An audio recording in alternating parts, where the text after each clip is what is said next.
Okay, I think we're going to get started now.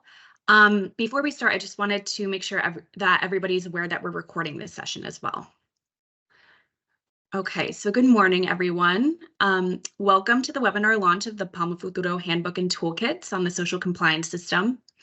My name is Megan Ash, and I'm a Senior Program Officer at Partners of the Americas, which implements the United States Department of Labor-funded Palma Futuro project. This project works to improve the implementation of social compliance systems that promote acceptable conditions of work and the prevention and reduction of child labor and forced labor in palm oil supply chains in Colombia, Ecuador, and Peru. It also disseminates best practices in social compliance systems in these and other palm oil producing countries, particularly Brazil. The objective of this webinar is to formally launch the Handbook and Toolkit for the Palma Futuro project, to share information on the content of these resources, and to hear from both project implementers and participants regarding their experiences with these tools and their applicability to the implementation of the social compliance system methodology. The Palma Futuro Handbook and Toolkit provide a complete overview of the project's social compliance system methodology, in addition to including practical tools that support interested stakeholders in its implementation. They also compile best practices and lessons learned from the implementation of the project in the palm oil supply chain in Colombia and Ecuador. Before we begin, I would like to thank our donor, the United States Department of Labor, for their financial and technical support to make this project possible. We would also like to extend a special welcome to our grant officer representative, Layla Strautkamp. We are pleased to be joined today by representatives of several of the organizations that form part of the Palma Futuro project, who will share firsthand their experiences with the project and the benefits of adopting a social compliance system.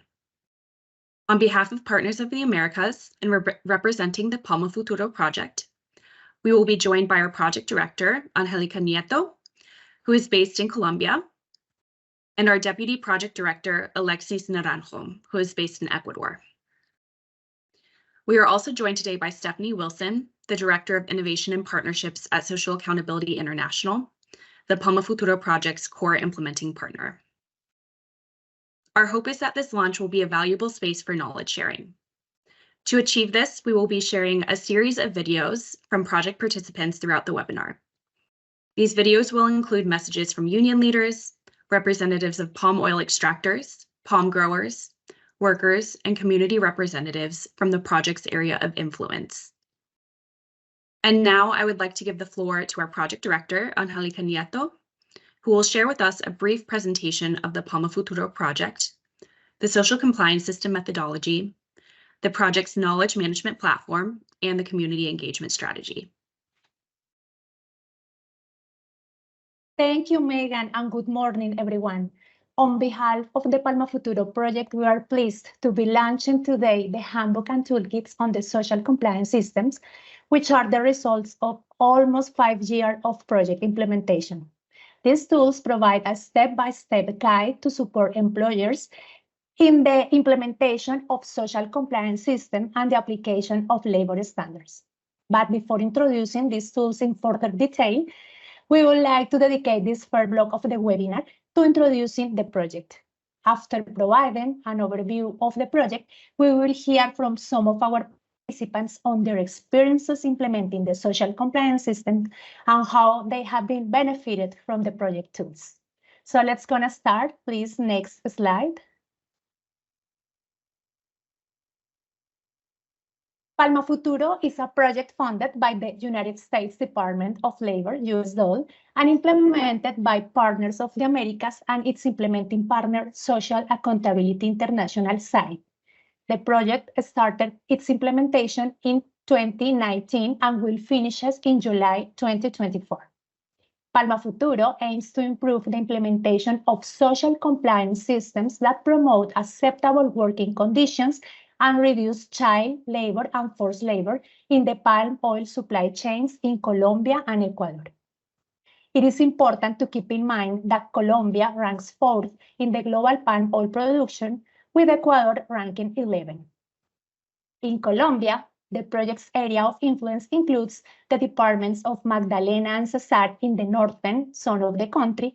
In Ecuador, we are working in the provinces of Sucumbíos, Orellana, and Santo Domingo.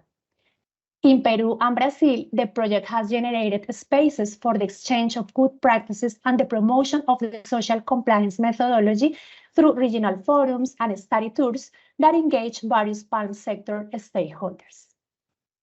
Next, please. Who are the project stakeholders? The implementation of Palma Futuro is characterized by an ongoing collaboration with what we call our private sector partners, PSPs. In Colombia, our private sector partners include 5 palm oil extractor plants or mills and their fruit suppliers. The mills that participate in the project as PSPs are Aceites, Palma Aceites, and El Roble in the department of Magdalena, and Palmagro and Palmas del Cesar in the department of Cesar. In Ecuador, the model is different because our PSPs are not palm mills. Instead, we work with the National Association of Palm Growers and CUPA and its affiliated palm producers. In addition, we also work with Pro Amazonia, which is a program of the Ecuadorian Ministries of Environmental and Agriculture.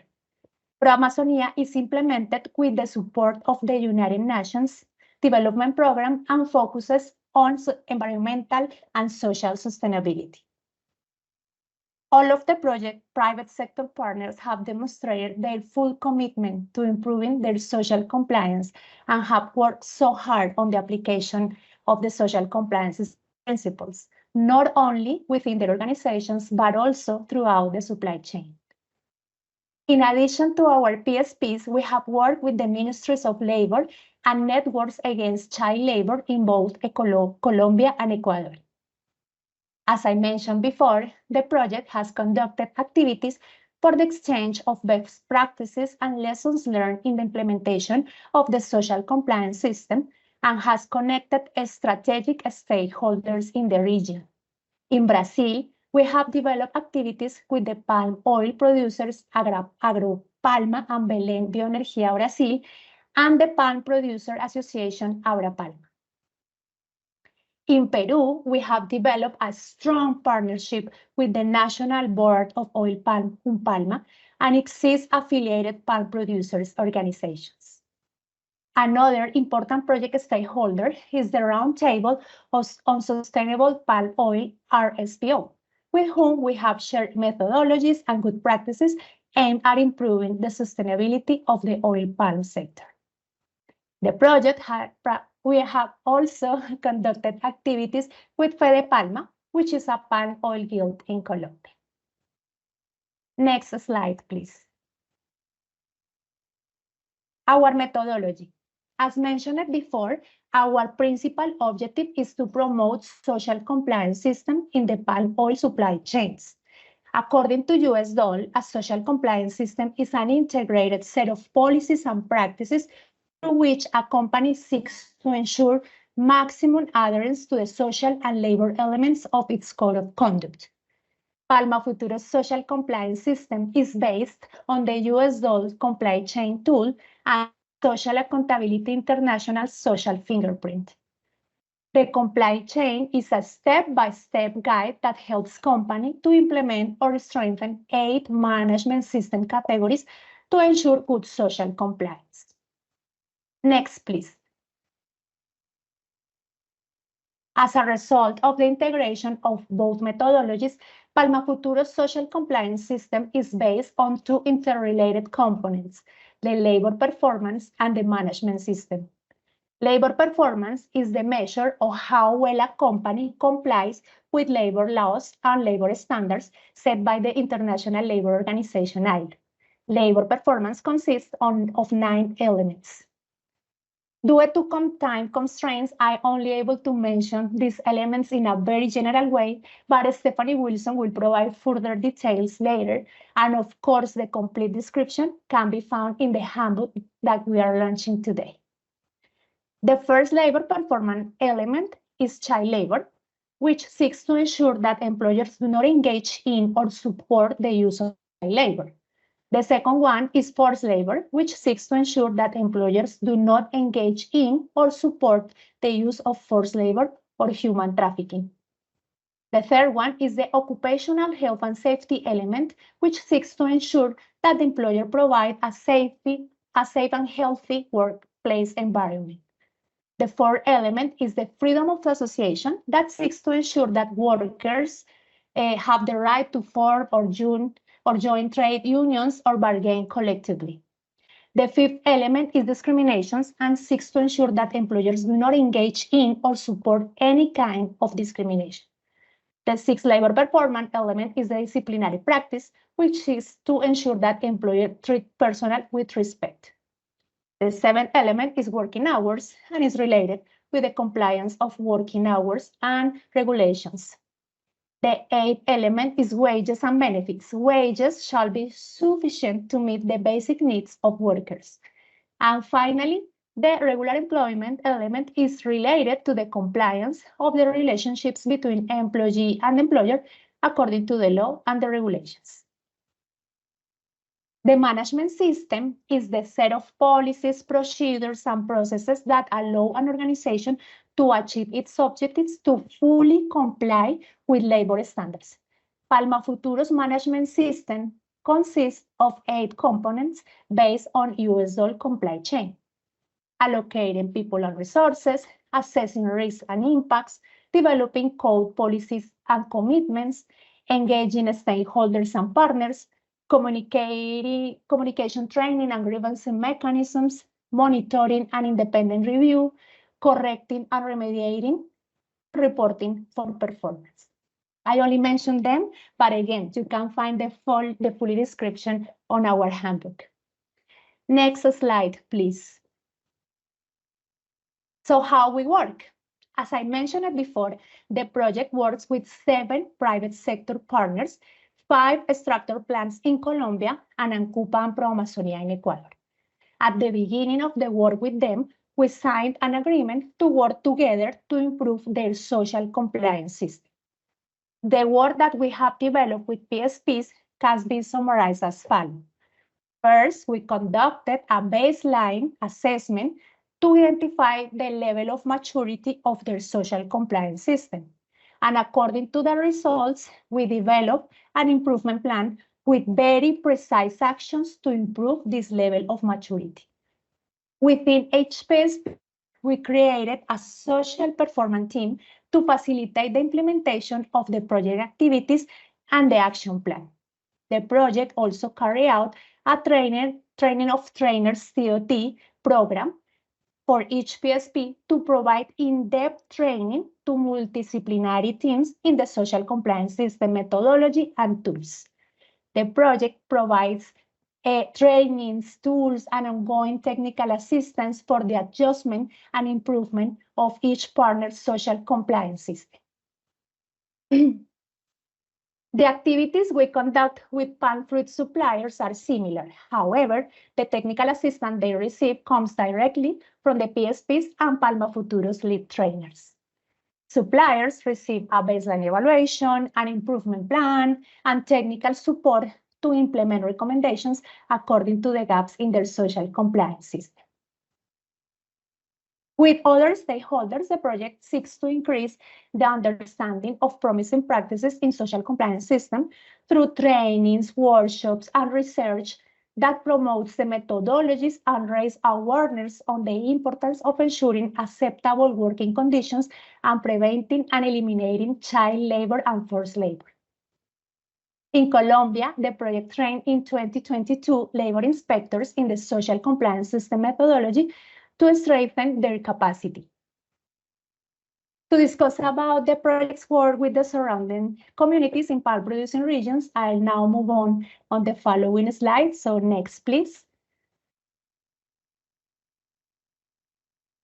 One of the components of a mature social compliance system is a strong relationship with the stakeholders, and the community is a key stakeholder. Palma Futuro has supported our PSPs to build trust with the surrounding communities through the community engagement strategy.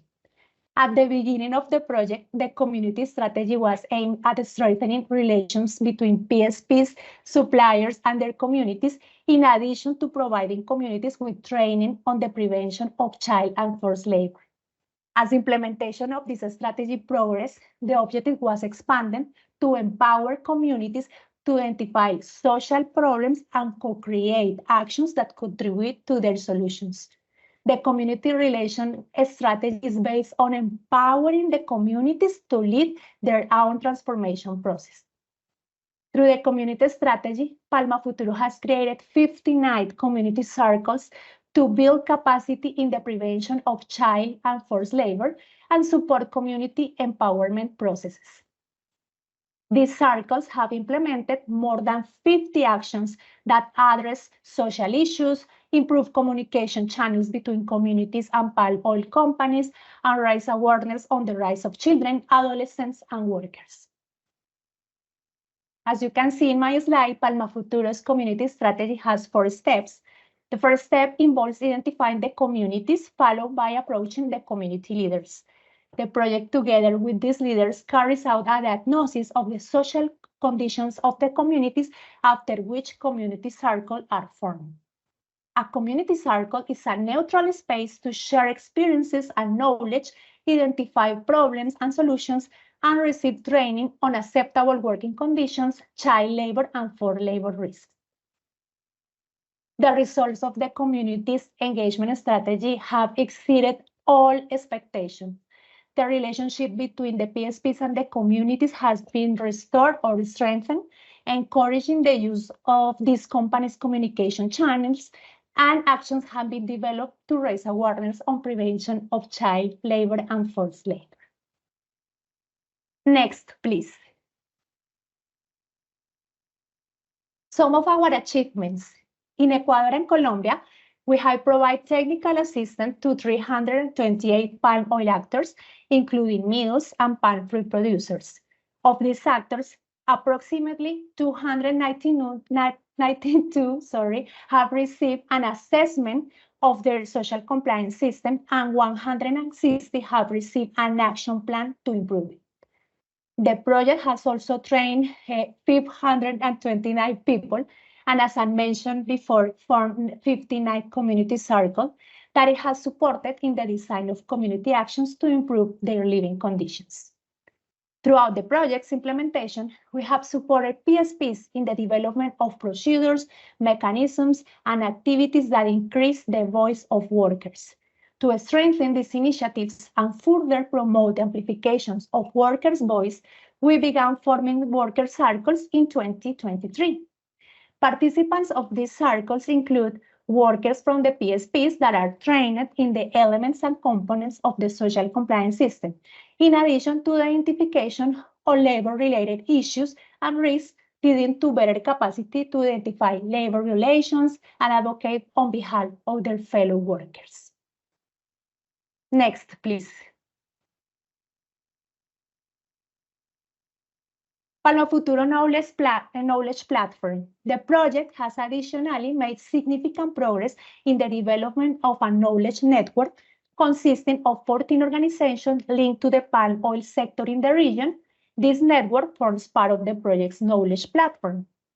The knowledge platform, that can be accessed online at www.palmafuturo.com, is one of the main tools both for hosting and disseminating openly Palma Futuro's results, best practices, research, guides, courses, and videos related to the implementation of social compliance system. The knowledge platform constitutes the project's main strategy to promote the sustainability of our methodologies.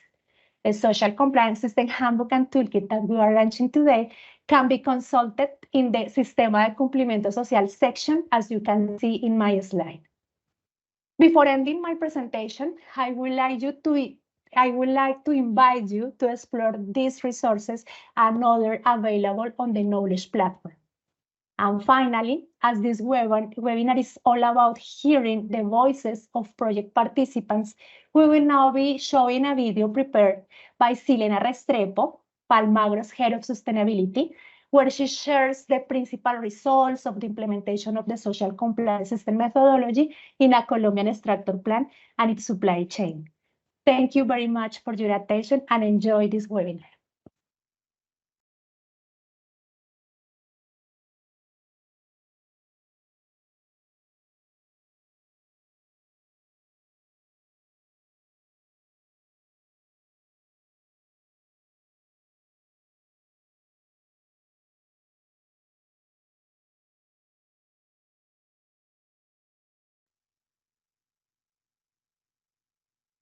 Mi nombre es Silena Restrepo Cardona, jefe de sostenibilidad en Palmagro S.A. Palmagro es una empresa dedicada a la extracción y comercialización de aceite crudo de palma y palmiste. Actualmente cuenta con 182 proveedores que representan 8.380 hectáreas en total para el suministro de racimos de fruta fresca. Nos encontramos ubicados en la zona central del departamento del Cesar. Tenemos una influencia de 8 municipios en el departamento. La planta extractora se encuentra ubicada en el corregimiento La Loma de Calenturas, municipio El Paso, Cesar.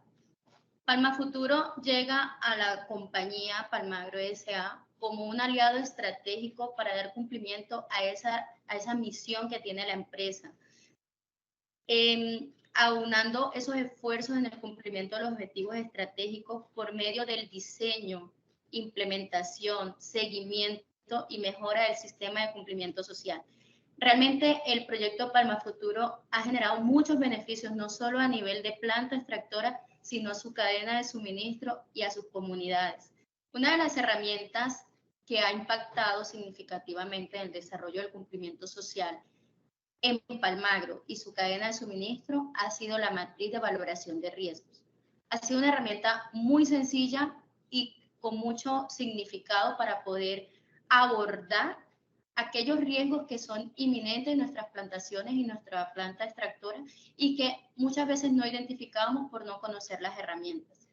En esta herramienta nos permite identificar los riesgos, identificar cuáles son las causas de esos riesgos y darle una ponderación que nos permite clasificarlos y darles prioridades a los planes de acción, identificando aquellos que son más frecuentes en la plantación, que se podrían llegar a materializar y que podrían tener unas repercusiones en cada una de las empresas que tratamos. Entonces ha sido una herramienta de bastante ayuda, porque una vez identificados los riesgos, una vez evaluados los riesgos, es mucho más fácil poder de manera estratégica desarrollar esos planes de acción y esos documentos de apoyo y esas evidencias que nos permitan minimizar los riesgos y los impactos que podrían llegar en caso de materializarse. Contamos con una herramienta que se llama la lista de verificación para el sistema de seguridad y salud del trabajo, que realmente ha sido también un aporte significativo para las plantaciones, pues muchas veces entendemos la seguridad y salud en el trabajo solamente a nivel de los trabajadores.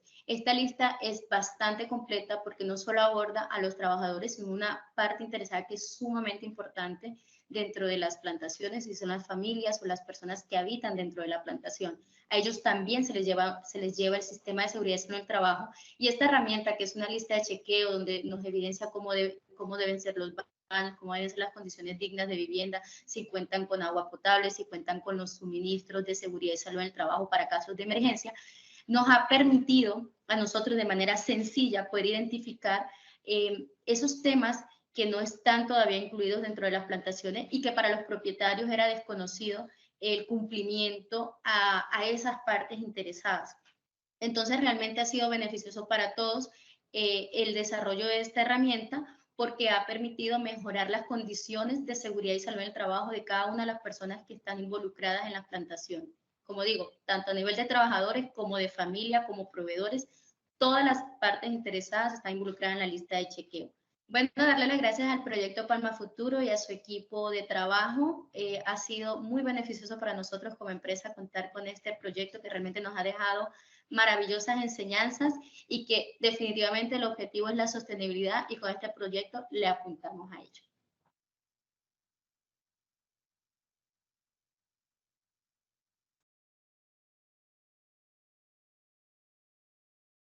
Thank you, Angelica, for your presentation. In relation to what Angelica shared with us on the project's community engagement strategy, I would like to invite you to watch the following video featuring Darly Villamil, a community leader and a member of the La Barca Community Circle in the town of Sevilla in the municipality of Zona Bananera, Colombia. A community circle was formed in this town given its location in the area of influence of aceite, palma aceite, and el roble extractor plants, which are private sector partners of the project.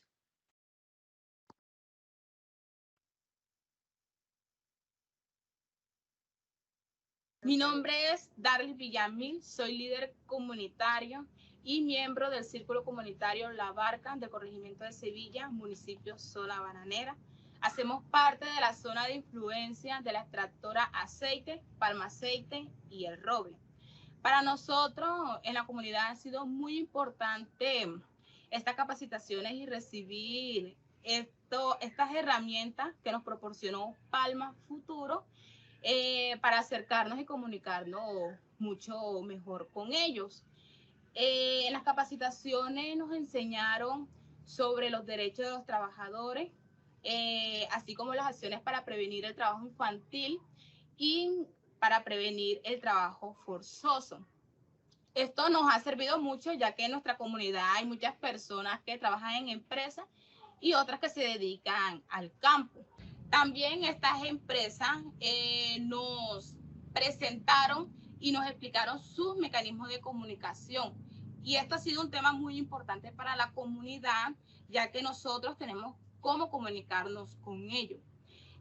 Desde que hago parte del círculo comunitario de mi vereda, mi voz es tenida en cuenta en estas empresas y en el resto de la comunidad.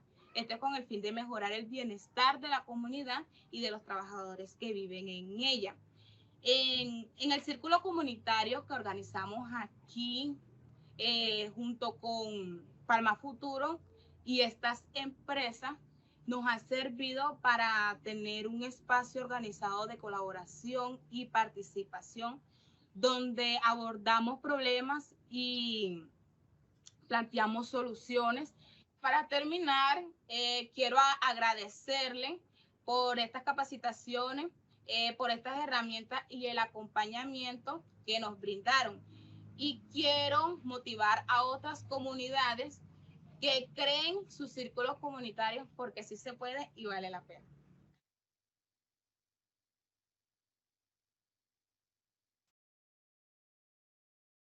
Before we move on, I'd like to encourage anyone with questions to put them in the chat. Our team will be happy to answer them.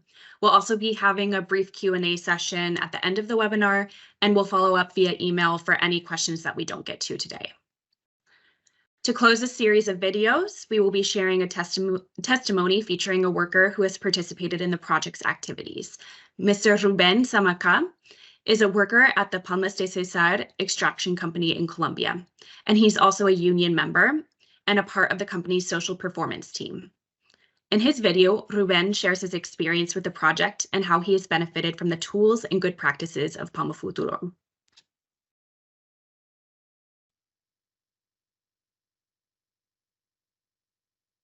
Muy buenas tardes, mi nombre es Rubén Samacá, hago parte del equipo de desempeño social del programa Palma Futuro. De hecho, también hago parte de la organización sindical Sintra Inagro y como trabajador de la empresa. Quería manifestar que pues es grato para mí estar participando de este equipo porque nos han dado la oportunidad de participar a los trabajadores. De igual manera, hay varios aspectos importantes que trabajamos, entre esos el tema de salario digno, el tema de trabajo forzado, que son dos cosas que a nosotros nos parecen muy importantes como organización sindical. Quiero seguir participando dentro del programa porque nos permite a los trabajadores también afianzar conocimiento y aparte de eso, hacer que nos entiendan, tanto como empresa, igual como trabajadores.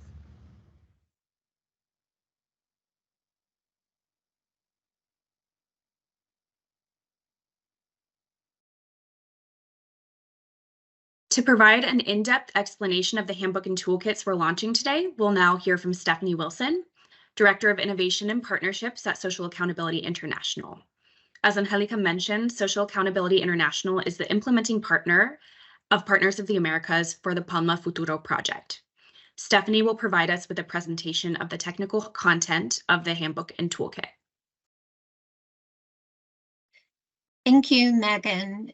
Good morning, everyone. My name is Stephanie Wilson, and I'm a director at Social Accountability International. I'm really excited to be here today to share a significant milestone in the Palma Futuro project. So over the past 4.5 years, our project has focused on strengthening the implementation of social compliance systems within Colombia and Ecuador's palm oil sectors. Today, we're excited to launch a crucial output of our efforts, which is the publication of a handbook and 3 toolkits designed to guide organizations through the process of implementing social compliance systems. Before we dive in, I want to express my gratitude to the US Department of Labor, Partners of the Americas, and my colleagues at Social Accountability International, whose contributions have been instrumental in bringing the handbook and toolkits to fruition. I also want to express my appreciation to the palm oil companies and farms that contributed to the development of the handbook and toolkit. Their valuable input and feedback have played a crucial role in shaping the resources to meet the specific needs of the industry as well as the geographic scope. So to begin with, I'd like to provide some context to the development of these resources. At the outset of the project, we identified a need for practical, user-friendly resources that could guide organizations, regardless of their size or scale, through the intricate process of adopting and implementing social compliance systems. We had found that existing resources were often overly complicated and inaccessible to many in the industry, tailored mainly to larger corporations and neglecting the unique challenges encountered by smaller farms.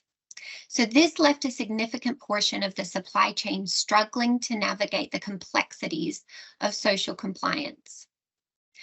So in response to this, we developed a comprehensive set of resources, a handbook and 3 toolkits that simplify the complexities of social compliance system implementation into manageable steps. These resources offer clear guidance and underscore the importance of social compliance in upholding human rights and ensuring sustainable operations within the palm oil industry.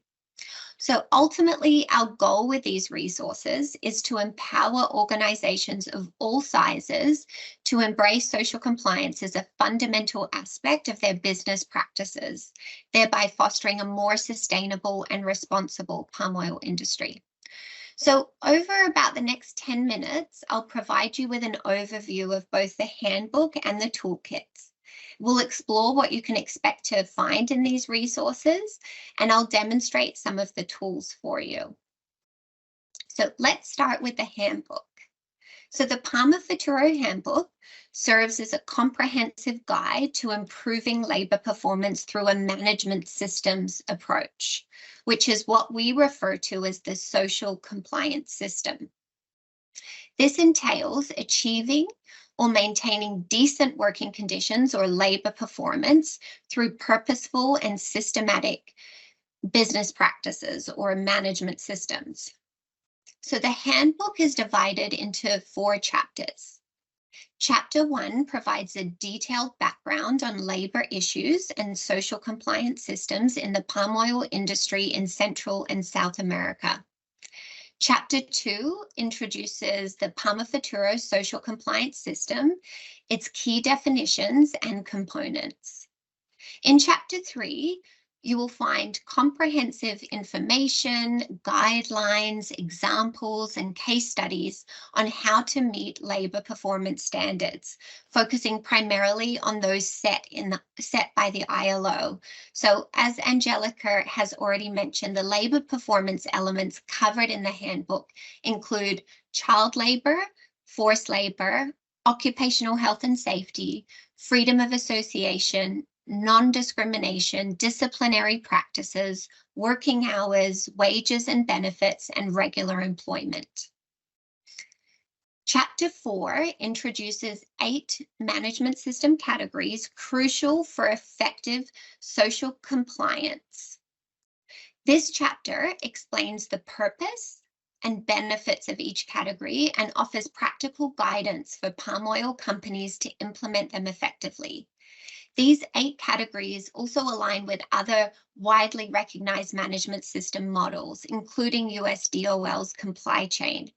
And again, as Angelica mentioned, the 8 categories are allocating people and resources, assessing risks and impacts, developing code, policy and commitments, engaging stakeholders and partners, communicating training and grievance mechanisms, monitoring and independent review, correcting and remediating, and reporting for performance. So chapters 3 and 4, so the one on labor performance and the one on management systems, are really the meat of the handbook. And it's these two chapters that I will provide a deep dive into. But before I do that, it's important to note a crucial feature of the handbook, which is its inclusion of special information and guidance for small farms. So given that many palm fruit growers in South and Central America are smallholder farmers facing unique challenges like the reliance on family labor and financial constraints, the handbook offers tailored guidance to help these smallholders customize the social compliance system to their specific circumstances. Also, the handbook is complemented by 3 toolkits. One is tailored for extractor plants, another for medium and large suppliers, and a third for smallholders. Packed with practical tools, checklists, and templates, these toolkits enable readers to directly apply the lessons from the handbook to their own companies. Okay, let's do a deep dive into the handbook, beginning with chapter 3, which is our chapter on labor performance. So this chapter explores each labor performance element one by one and offers in-depth insights and specific guidance for ensuring compliance with labor standards.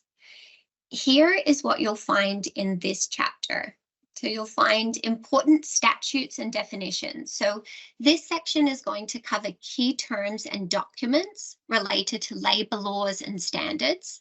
So for example, in the child labor section, we provide definitions for different types of child labor, such as hazardous child labor and juvenile or young workers, as well as descriptions of the ILO Minimum Age Convention and the ILO Worst Forms of Child Labor Convention.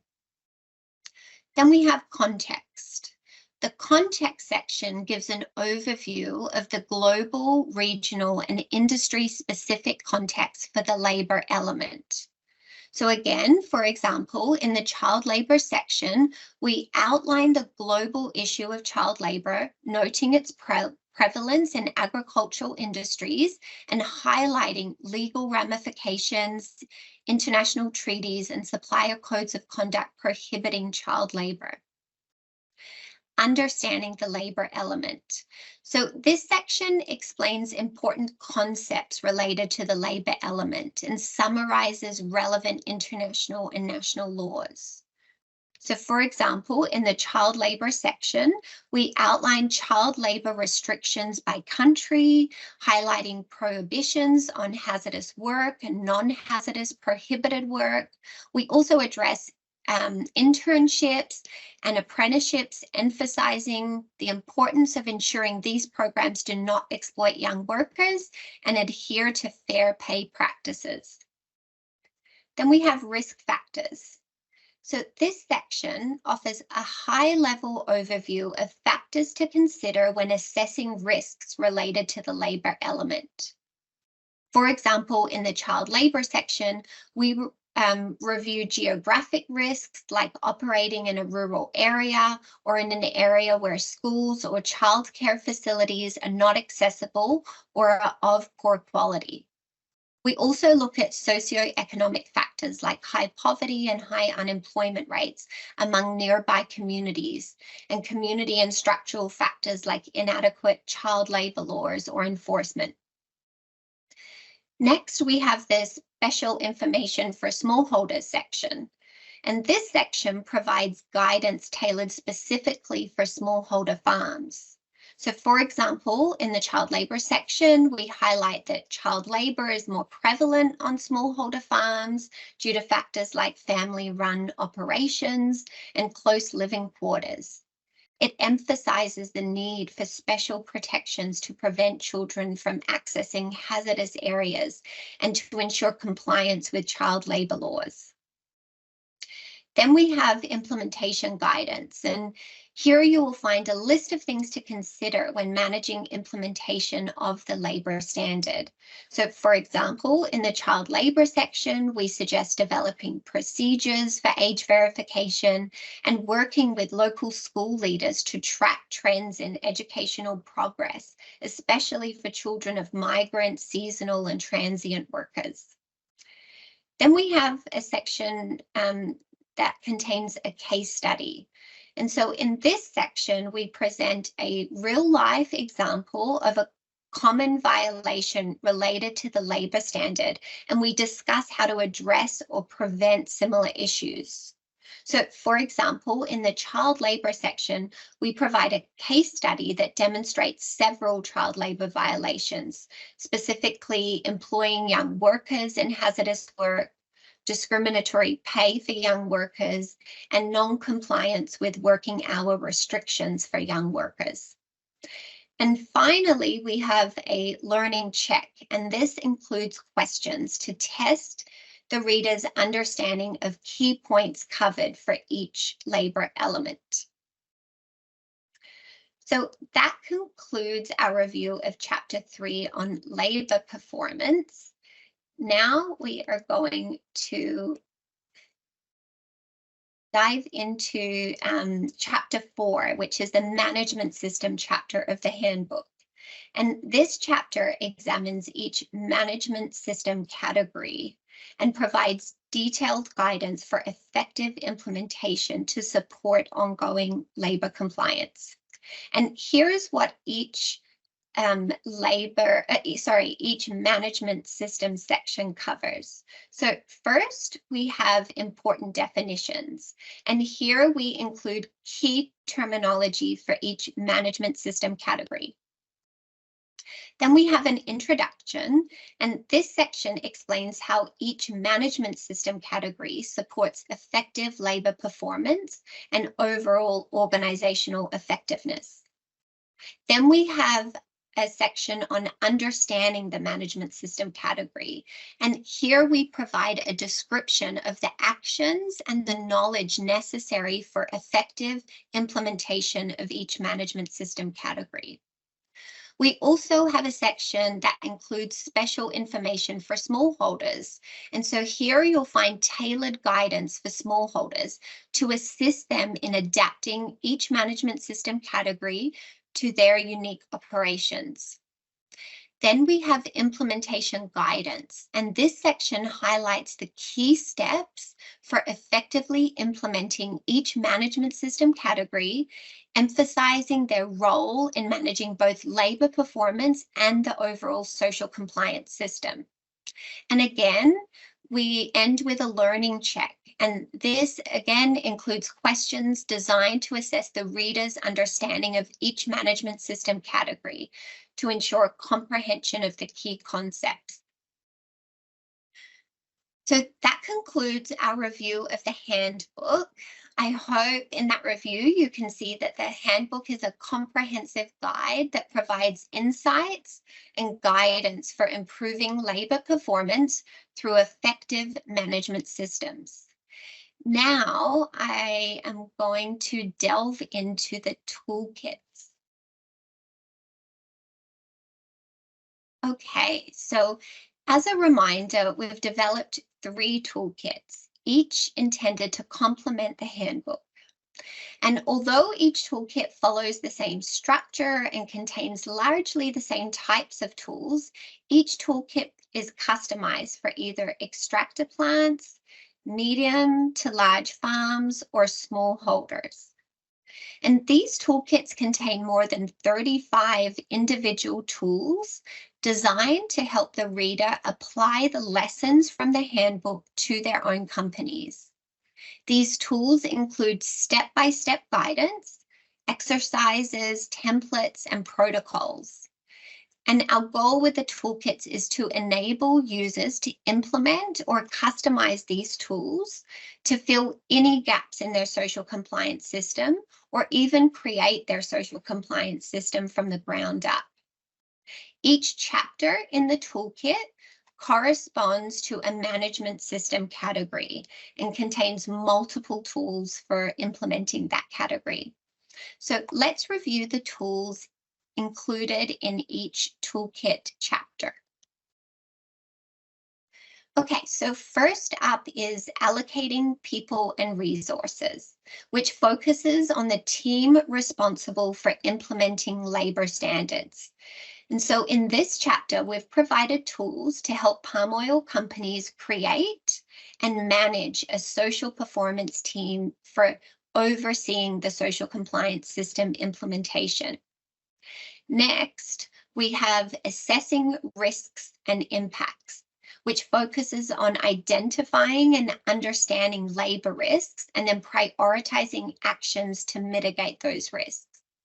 In this chapter, we've included tools such as a risk mapping tool for identifying risks in the production processes, as well as a tool for evaluating risks within the physical workspace, and a comprehensive risk assessment tool that covers all 9 labor performance elements. Following that, there's the developing code, policy, and commitments chapter, which involves defining principles, objectives, and a commitment to labor standards. And here we've included a checklist for developing policies and procedures, a checklist for assessing new suppliers' social compliance system, a sample code of conduct, as well as 11 procedure templates that can be used to implement various policies. Moving on to engaging stakeholders and partners, which focuses on identifying and interacting with stakeholders.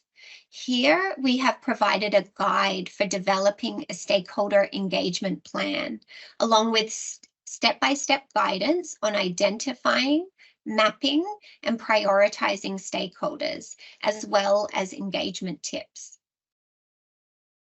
Next is communicating, training, and grievance mechanisms, which contains 5 tools geared toward communicating with, training, and soliciting feedback from employees.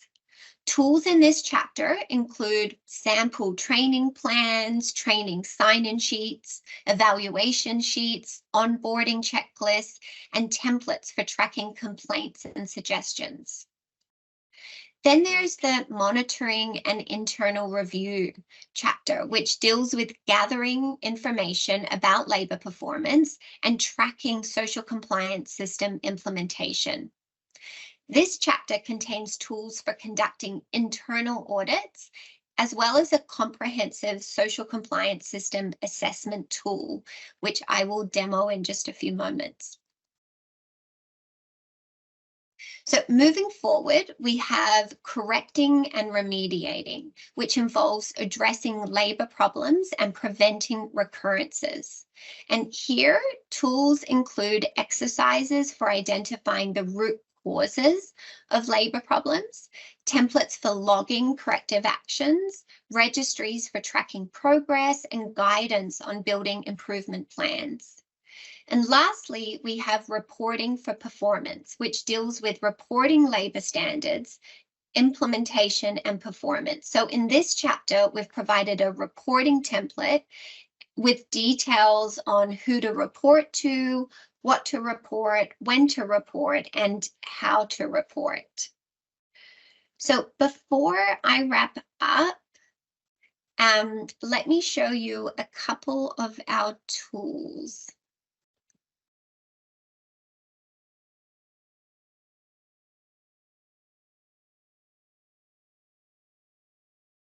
Okay, so first, let's look at one of the tools in the Assessing Risks and Impacts chapter of the toolkit. And so here we have the physical mapping tool. And this tool helps isolate specific risks to labor and working conditions within the physical workspace. It provides a step-by-step guide for the reader to first map the layout of the workplace, including tips for how to do so and a sample physical map. And so here I will show you a sample map for a palm oil extractor plant. So then we guide the user to conduct a walkthrough of the workplace to identify the risks, providing tips on when and how to do so. We encourage the reader to review the map and consider whether anything changes during different types of the day, the week, or the season. So, for example, certain exits might get blocked during deliveries of palm fruit from suppliers. And so here on the screen, you can see a sample of the map with the physical risks identified. Once the reader has mapped the risks, we instruct them to designate the risk level of each risk. And the severity of a risk is a function on the likelihood that it will occur and the severity of the potential injury. We encourage the reader to designate risks by color coding them, where red is high risk, yellow is medium risk, and blue is low risk. I'll show an example of that here. And then finally, we encourage the reader to brainstorm solutions to address the risks, such as replacing or maintaining equipment, improving the layout of the workplace, identifying places to store extra equipment or material, or properly labeling dangerous equipment or surfaces. So I hope in that quick example of a tool, you can see that our tools are really easy to use and provide step-by-step instructions and helpful examples. So now let me show you another tool in our toolkit, this time from the monitoring and internal review chapter. Okay. So here is our social compliance system assessment tool that can be used to measure the maturity of a company's social compliance system. So we believe it's really important to measure the maturity of the social compliance system because it can provide important insight into the most significant deficiencies of the social compliance system and help prioritize improvements. Now, this tool can be used internally within a company for, say, a self-assessment of their social compliance system, or it could be used by a third party for an independent assessment. So let me show it to you. So first, an assessor can assess the management systems, attributing a rating of 1 to 5 for each management category. And we provide clear guidance on the rating scale, defining what constitutes a 1, 2, 3, 4, or 5, with 1 being the least mature and 5 being the most mature. And so you'll see here on the screen, we have each management system category. It's probably a little difficult to see, but we have a scoring guide here for each level from 1 to 5. And we ask the assessor to select a score here based on the scoring guide. So they can enter into this cell here, 1, 2, 3, 4, or 5, depending on the maturity of the management system category. And just to quickly review, you'll see that we have each management system category listed here, along with the scoring guide. So following the management system assessment, the assessor would then evaluate the labor performance elements one by one. And so for each labor performance element, there is a series of questions to determine the scoring. And again, this is on a rating scale of 1 to 5. So again, here you'll see for each labor performance element, we have a series of questions as well as a scoring guide to help the user determine what score would go in this column here. I'll quickly just show you, we have it for each labor performance element, a number of questions. So at the end of the assessment, the assessor would then have an automatically generated aggregate score for each management system category and each labor performance element. And this score could then serve as the basis for a company's improvement planning. Okay, so before I conclude, I'd just like to highlight that the tools from our toolkits have been actively utilized by palm oil companies in Colombia and Ecuador throughout the Palma Futuro project. So over years of implementing the project, we've gathered a lot of feedback and continuously refined these tools to ensure they effectively support labor compliance. And it's also important to note that the handbook and toolkit can extend beyond the palm oil industry. So they are applicable across various agricultural sectors. And we anticipate that their adaptability will enable a wide-reaching impact, facilitating improved labor practices in different agricultural domains. So we strongly encourage you to download and test the handbook and toolkits as they are freely available to use.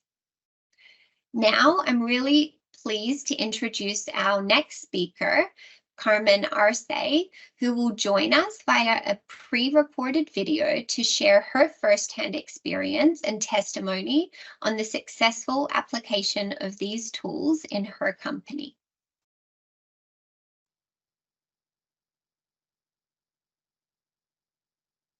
Mi nombre es Carmen Beatriz Arce Camacho, productora a pequeña escala de la plantación La Esperanza, ubicada en el municipio Curumaní Cesar.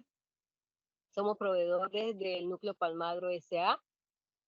Contamos con 7 hectáreas de palma guinensis, desde Costa Rica, y pues hemos venido en este proceso de la plantación desde el año 2003. Tenemos ya 20 años de tener esta plantación, junto con mi esposo y nuestros hijos, que hacen parte de esta empresa. He tenido la grande bendición de contar con el apoyo de Palma Futuro. A partir del año 2020, conocí a través de unos talleres a lo que era Palma Futuro y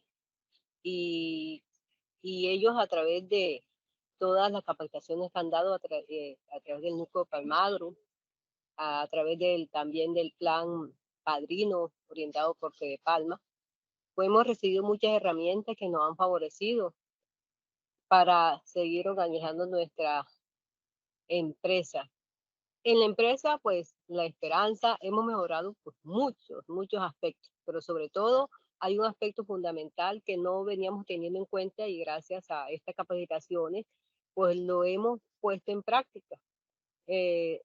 Pues no teníamos una evidencia, un registro exactamente de la entrada y salida de nuestro trabajador, a qué hora entraba, a qué hora salía, a qué hora tenía su descanso. Y pues eso ya, gracias a todo esto que aprendimos a través de Palma Futuro, lo hemos ido implementando. Entonces, una muestra también que nos ayuda a identificar que en nuestra empresa no hay trabajo forzoso. No, pues nuestro trabajador cumple con su horario estipulado dentro de la ley colombiana y tiene pues sus descansos de igual manera.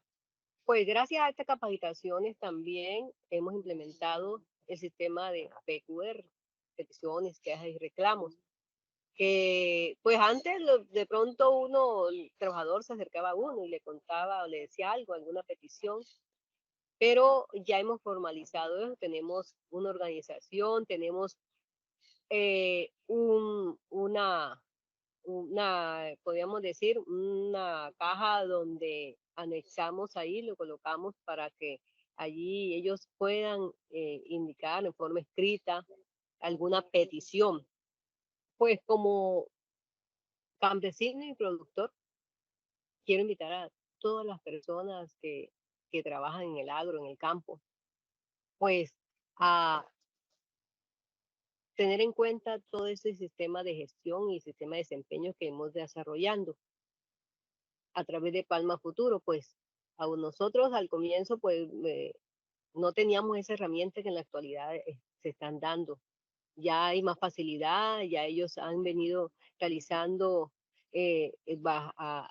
para que haya más alcance a todas las personas, se encuentran en los medios, se encuentran en diferentes páginas que ellos tienen para poder nosotros pues bajarla y aprender, enriquecernos, mejorar pues nuestras plantaciones, tanto de palma como de cualquier otro cultivo. Y es favorable para todos. Y no es tan difícil, lo importante es que nosotros tengamos esa disposición. A veces no es porque las cosas no lo hagamos porque no queramos, sino porque a veces no las conocemos. Y esto es una oportunidad grande que se nos presenta a todos, de poder tener en nuestras manos todas estas herramientas. Nos van a ayudar, a favorecer, como lo vengo diciendo, pues repetidas veces todo lo que hemos hablado. Es una oportunidad valiosa que no debemos desaprovechar.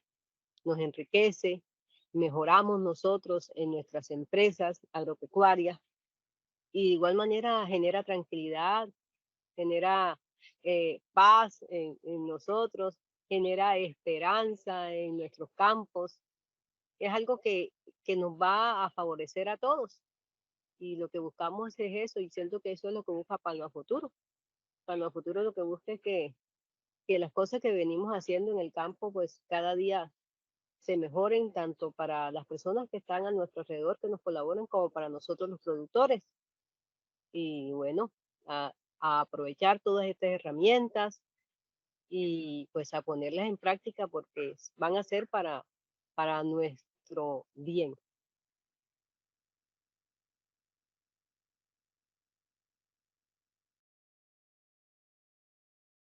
Thanks so much, Stephanie, for that really interesting deep dive into the Handbook and Toolkits. We'll now be presenting a video testimony of worker Fran Luis Miranda from the Colombian extractor plant El Roble. Fran Luis is a member of the company's worker circle. As Angelica mentioned, the Palma Futuro project has established worker circles within its private sector partners that aim to build the capacity of workers to identify labor violations and advocate for themselves to remedy any complaints.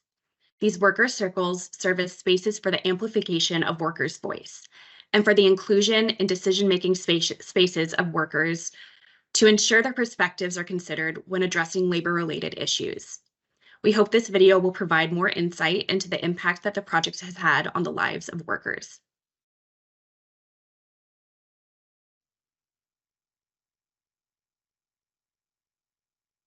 Mi nombre es Fray Luis Miranda. Trabajo en el tractor El Roble de Santa Marta. Soy miembro de los trabajadores de Palma Futuro y tengo el conocimiento de las capacitaciones que nos han hecho con Palma Futuro. Hemos conocido nuestros derechos laborales de los trabajadores. También hemos conocido que los derechos que tenemos nosotros y los derechos que tiene la empresa con nosotros los trabajadores. Y gracias a esas capacitaciones hemos conocido muchos derechos.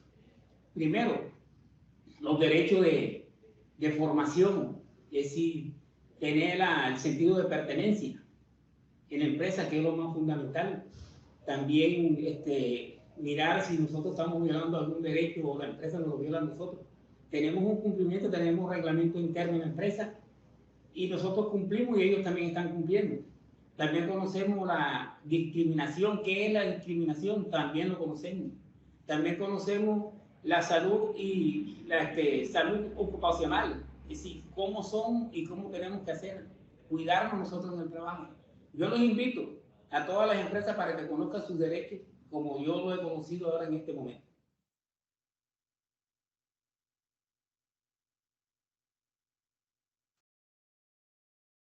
As Angelica and Stephanie mentioned, the Palma Futuro project has developed very important work with small-scale producers, including adapting the social compliance system methodology and tailoring the project's tools to meet the needs of these key actors. In Ecuador, the majority of the project's work has been with these small-scale producers. We've been fortunate to carry out this work in partnership with ANCUPA, which is an Ecuadorian palm oil guild. To provide more in-depth information on the project strategy in Ecuador, I would like to give the floor to our Deputy Project Director, Alexis Naranjo, who is based in Quito, Ecuador.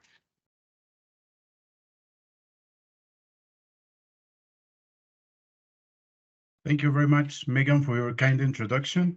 Thank you to everyone for joining us for this webinar. It is a pleasure and honor for me and the Palma Futuro's team to be here with you all. I hope that everything is going well in your countries. So, unfortunately, we have limited time, so I will do my best to share with you some of the good practices and lessons learned related to our work with the small palm oil producers in Ecuador. Similar to what was shared by Angelica and Stephanie in their previous presentations, I will be highlighting the practical use of the project tools. Specifically, I will focus on their adaptation and applicability to smallholder farms in Ecuador and Colombia. Slide 2, please. Thank you. One of the main achievements of the Palma Futuro's project has been the adaptation of the social compliance system tools to the contexts and realities of palm oil small producers. How did we achieve this? We've been working closely with our private sector partners and with their suppliers in Colombia and Ecuador. In most cases, such suppliers have been small palm oil farms. In the case of Ecuador, with the aim of reaching palm growers and providing with technical assistance, we have developed strategic alliances with the Amazonian Integral Forest Conservation and Sustainable Production Program, known as Pro Amazonia, and with the National Association of Oil Palm Growers of Ecuador, known in the country as ANCUPA. Under an initiative started by Pro Amazonia in the province of Orellana, we've been working with a female palm grower group called Grupo Palmas Arriba. By working with this group, and with the purpose of promoting the gender approach in the palm oil industry, Pro Amazonia and Palma Futuro have been supporting and strengthening the skills of women who are working in small farms. The project has also formed an alliance with ANCUPA, a guild that has been working with a small palm oil producer for more than 53 years. ANCUPA supports its 650 members in the certification processes, such as with the Roundtable on Sustainable Palm Oil, RSPO. Palma Futuro has also supported the strengthening of ANCUPA's social component through technical assistance on the social compliance system methodology. This support has contributed to strengthening small producers' capacity to meet the standards for obtaining productive environmental and social certifications. To build ANCUPA's capacity to support its small producers in these processes, by providing them with a series of tools that have been adapted to the specific context of small palm oil producers. These tools have facilitated increased understanding on the social compliance system and its practical application. Our tools, as Megan mentioned before, and also Stephanie, provide guidelines that are flexible and adaptable enough to small producer realities. Additionally, changes have been made to these tools according to the needs of small producers, but the core principles of the social compliance system remain. As a result, our private sector partners, both in Colombia and Ecuador, have been able to apply these modified tools and adapt them to their own context. Next slide, please. In Ecuador, we have experienced a key milestone in the promotion of sustainability and institutionalization of the social compliance system with our partner ANCUPA. This is considered a relevant example for various actors in the agricultural sector in Latin America of a practical way to ensure the social compliance system is prioritized within their own organizations.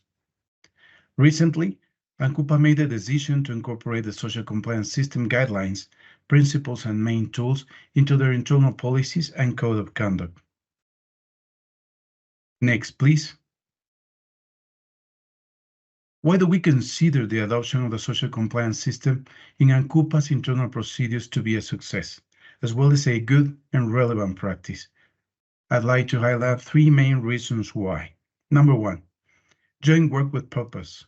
Working as a team is the key to understanding the importance of the social compliance system in acknowledging and protecting labor rights, preventing both child and forced labor. Number 2, adaptability. As mentioned by Stephanie, the social compliance system components and tools have been adapted by Ancupa to the reality by their board and affiliates. Number 3, sustainability. The incorporation of the social compliance system guidelines and tools into Ancupa's code of conduct and policies will support the continuity and implementation of the social compliance system for all of Ancupa's members, especially for its small producers. During this process, Palma Futuro supported the revision of Ancupa's internal policies according to the social compliance system requirements. As a result, in a plenary session held on November 23, 2023, Ancupa approved the social compliance system's incorporation into its code of conduct and internal regulations. Currently, Ancupa is waiting the formal approval of the adjustment to its code of conduct. This approval process is ongoing and is being undertaken with Ecuador Ministry of Agriculture and Ministry of Production. As I mentioned before, the incorporation of the social compliance system into Ancupa's code of conduct is an example and a benchmark for the guilds and for the agricultural sector in Latin America. Next, please.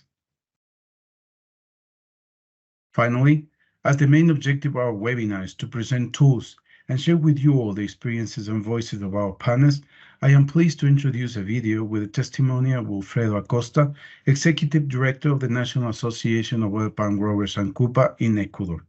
Thank you very much for your attention.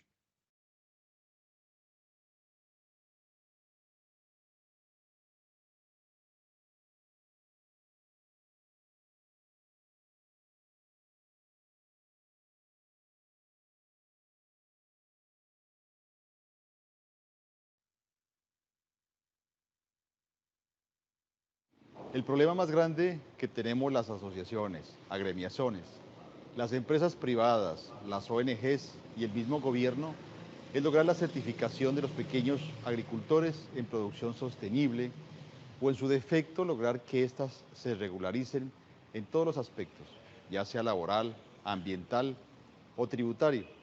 Por muchas circunstancias que no vienen en el caso ahora, sino del olvido paulatino que han tenido el campo, especialmente en nuestros países subdesarrollados en aspectos como la baja cobertura de salud, educación, servicios públicos e inclusive vialidad, entre otros.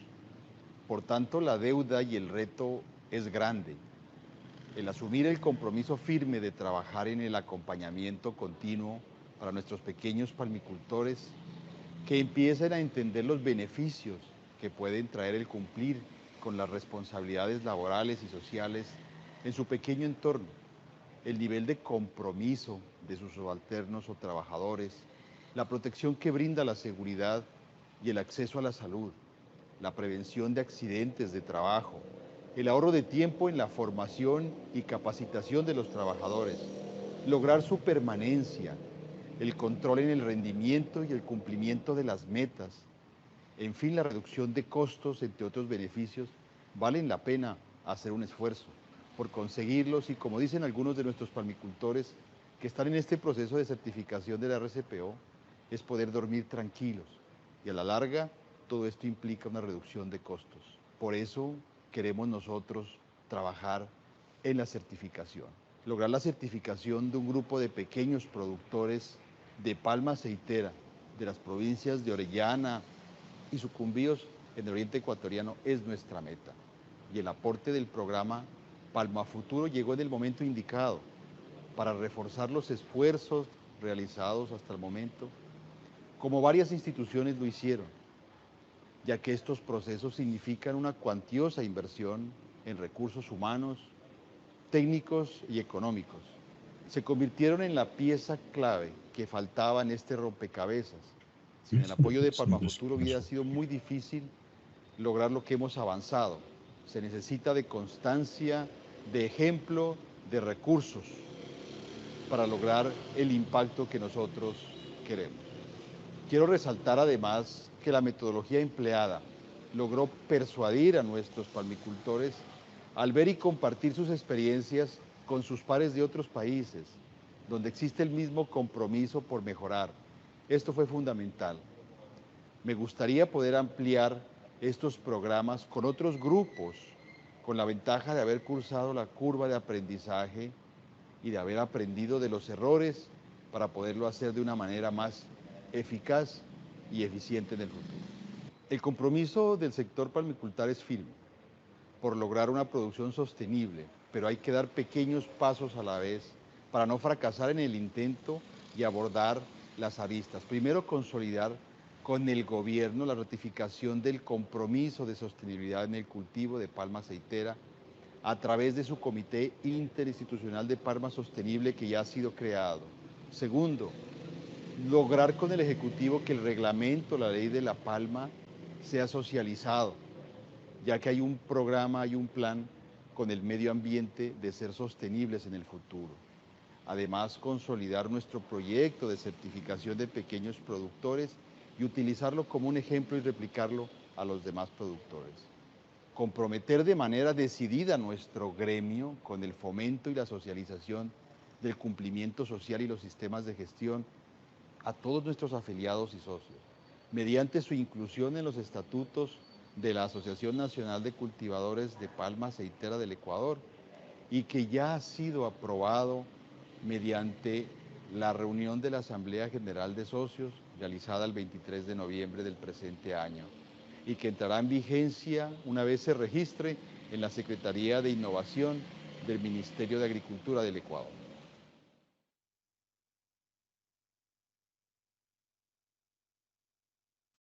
Before moving on to our next video, I wanted to touch on something important that was mentioned by Wilfredo in his testimony. He talked about the RSPO certification. RSPO stands for the Roundtable on Sustainable Palm Oil. And the RSPO certification is an important way of demonstrating palm oil companies' adherence to social and environmental standards. There are many incentives to obtaining the certification, as it enables producers and extractors to access additional markets and sell their product at a higher price. The project's technical assistance to its partners in the development of robust social compliance systems facilitates their preparedness to obtain this certification. For our final recorded testimony, we will be hearing from Luis Ruiz, who is an Ecuadorian small-scale palm grower and who will share his experience as a participant of the Palma Futuro project.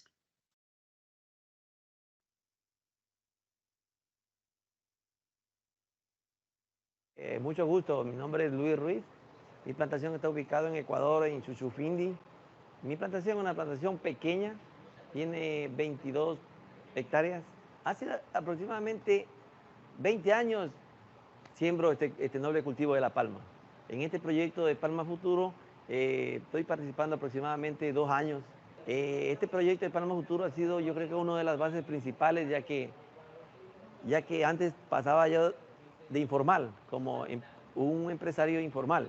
Ahora con las herramientas que nos han dado, Florencia, la entrenadora, pues ahora ya puedo decir que soy un empresario formal, llevo todas mis cosas como es, como manda la ley del Ecuador.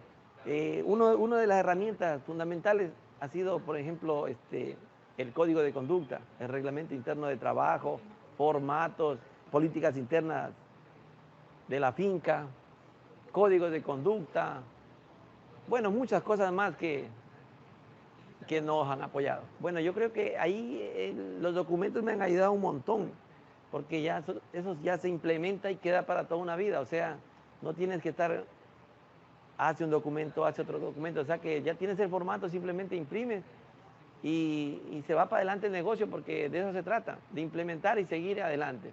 Mi mensaje sería que sí podemos, nosotros los palmicultores podemos, además que la palma es un fruto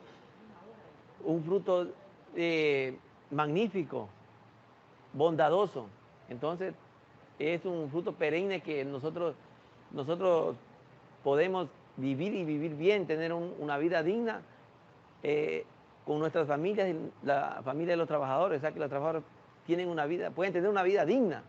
Entonces nosotros tenemos que aprovechar ese noble cultivo para así sacar provecho de este noble cultivo.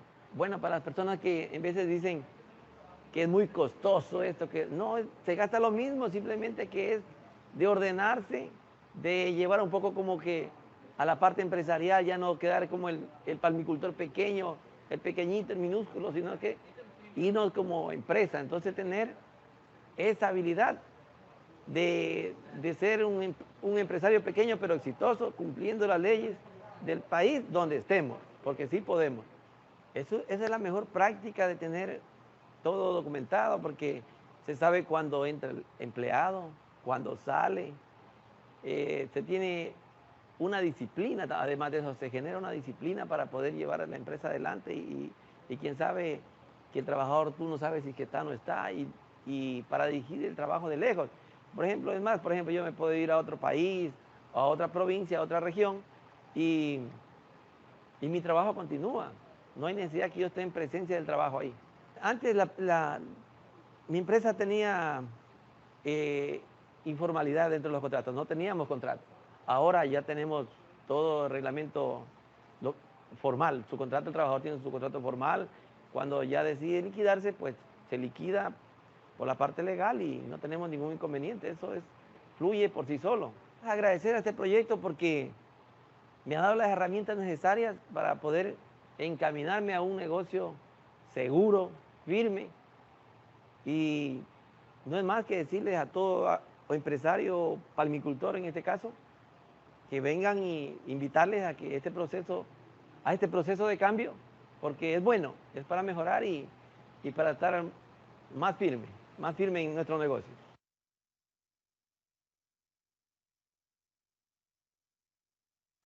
All right, we are now nearing the end of our webinar, in which we've heard from the voices of various project stakeholders in Colombia and Ecuador that have benefited from this important project funded by the United States Department of Labor and implemented by Partners of the Americas in partnership with Social Accountability International.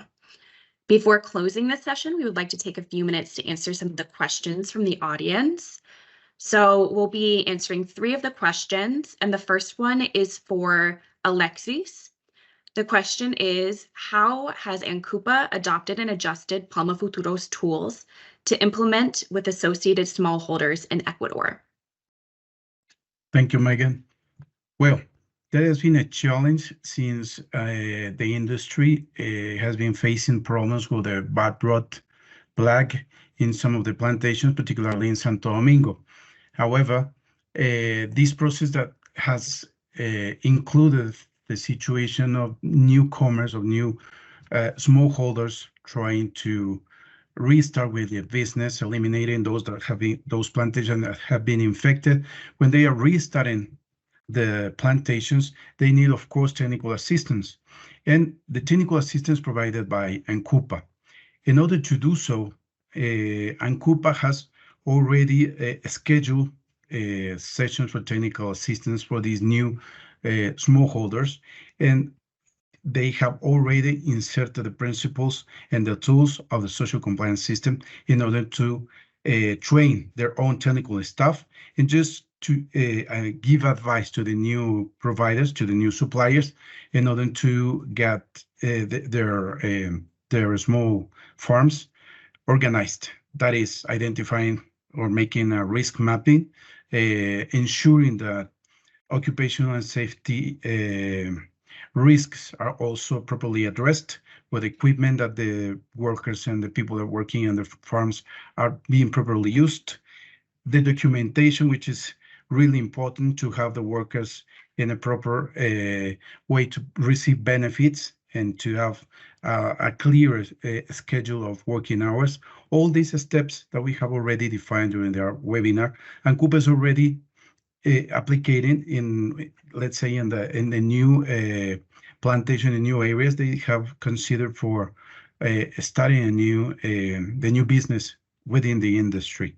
So that is really satisfactory to see, because although this is a challenge because they are starting with these steps, let's say that a plague like the bad rot that it has been affecting Santo Domingo has been shown a scenario to provide with these tools to ANCUPA and provide them with technical tools and with practical ideas to solve the situation of new smallholders, new people that are interested in becoming affiliates with ANCUPA and starting the business as it should be, with compliant and making all the processes to ensure that the supply chain is free from child labor and forced labor. Pretty much that's the idea, that how they are working right now, how ANCUP is working right now. As Wilfredo mentioned, this is a challenge and this is an ongoing process that needs to be improved and needs to be taken into consideration for all the new members and all of the new staff and affiliates of the guild. So that's going to be a part of the sustainability of what Palma Futuro is leaving to the GAL, to the Federation of ANCUPA. Thank you, Megan. I think that's the information that I get right now. Thank you so much, Alexis. Okay, so unfortunately, due to time constraints, we only have time for one more question. This question is going to be, oh, and real quick as well, the questions that we didn't get to will follow up via email. So we'll be sure to answer any questions that are pending that have been asked during this webinar via email after the end of the webinar. But this question is for Stephanie, and the question is, how do gender issues and disability, how are gender issues and disabilities integrated into the tools, and how are they implemented? Sure, thanks, Megan. So first of all, gender issues and disabilities are integrated into our tools by, first of all, ensuring inclusivity and accessibility.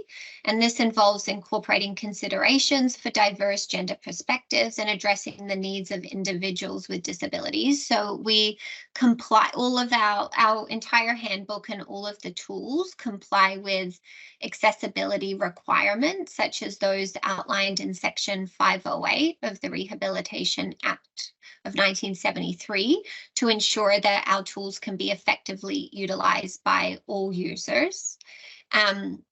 Further, we have a chapter on non-discrimination in the handbook. And so in this chapter, we talk about many forms of discrimination that are based in unquestioned tradition or result from unconscious bias.